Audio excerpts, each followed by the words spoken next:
Hi I'm doctor Roja. Welcome to my doctor Roja YouTube channel. ఈరోజు గర్భిణీలకు ఉమ్మనీరు పైన ఒక tip ఇవ్వదలుచుకున్నాను. ఈ మధ్యకాలంలో చాలామందికి ఉమ్మనీరు తగ్గింది అని స్కానింగ్ రిపోర్ట్లో వస్తుంది. దీనిపైన నేను చెప్పదలుచుకుంది ఏంటంటే, ఇది అంత భయపడాల్సిన విషయం కాదు. మీరు మొట్టమొదటిగా చేయాల్సింది రెగ్యులర్గా మీ డాక్టర్ని సంప్రదించడం. రెండవది, రెగ్యులర్గా స్కానింగ్లో అమ్నోటిక్ ఫ్లూయిడ్ ఇండెక్స్ అంటే ఉమ్మనీరు ఎంత శాతం ఉంది అని చెక్ చేయించుకోవడం. మూడవది, మీరు అధికంగా వాటర్ తీసుకోవాలి. మినిమం 3 to 4 లీటర్స్ వాటర్ తీసుకోవడం. తర్వాత డాక్టర్ గారు ఇచ్చిన ఎల్ఆర్జినిన్ అనే శాచెట్స్ ఇస్తారు, వాటిల్ని వాటర్లో మిక్స్ చేసి తాగడం.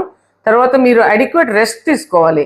పడుకున్నప్పుడు కూడా మీరు ఎడమ వైపుకు తిరిగి ఎక్కువసేపు పడుకుంటే బిడ్డకు బ్లడ్ సర్క్యులేషన్ జరుగుతుంది.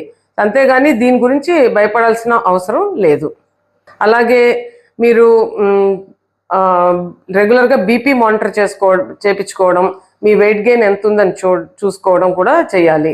సో మీకు ఈ టిప్ నచ్చినట్టయితే లైక్ చేయండి, మా ఛానల్ని సబ్స్క్రైబ్ చేయండి, అలాగే షేర్ చేయండి.